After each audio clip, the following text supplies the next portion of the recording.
There is an old idea born over 2,000 years ago in the porches of Athens that has outlasted empires. It doesn't promise you wealth. It doesn't promise you comfort.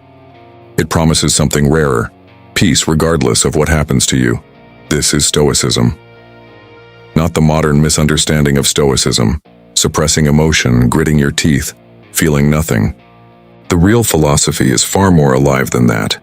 It's a way of seeing the world so clearly that suffering loses its grip on you. Let's walk through it.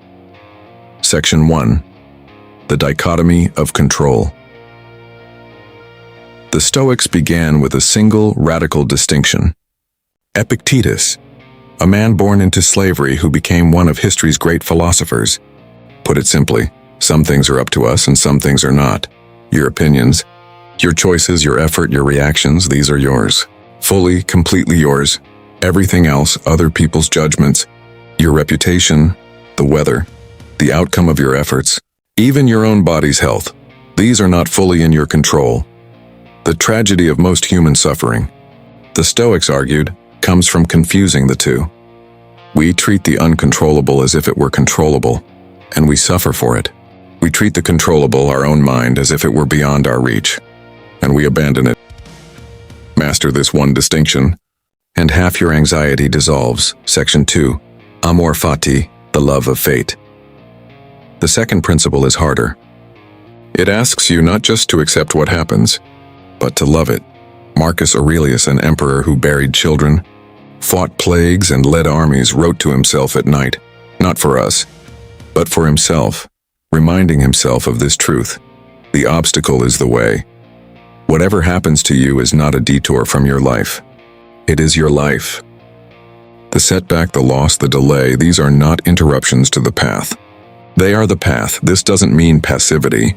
It means you stop wasting energy wishing reality were different, and you start asking a better question. Given what has happened, what is the right action now? Section 3. Memento mori. Remember you will die. The Stoics kept death close, not out of morbidity but out of clarity. Seneca wrote that we don't have a short life. We make it short through waste.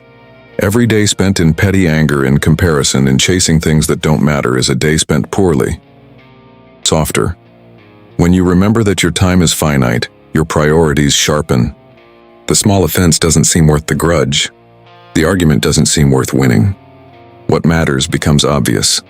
How you treat people, how you spend your attention, whether you lived according to your values today. Death, to the Stoic, isn't the enemy of a good life. It's the reason to live one. Section 4. Virtue as the only good. Here is the core of the entire philosophy. The foundation everything else rests on. The Stoics believed that virtue, wisdom, courage, justice, and self-discipline is the only true good. Not wealth.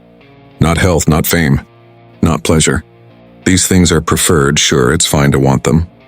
But they are not what makes a life good. Why? Because a good person can lose everything, money, status, even freedom, and remain good. But a bad person can have everything and still be miserable, still be corrupted, still be small. If your goodness depends on circumstances you don't control, it was never really yours. Virtue is the one possession fortune cannot touch. So what does a Stoic life actually look like day to day? It looks like waking up and rehearsing briefly that difficult things may happen today. Not to be pessimistic, but to be ready. It looks like pausing before reacting and asking, is this within my control? It looks like treating obstacles not as injustices, but as material to work with. It looks like remembering quietly that this day is not guaranteed, so it had better be lived well. The Stoics didn't seek a life without hardship. They sought a mind that hardship couldn't conquer. That mind is still available to you. It always was.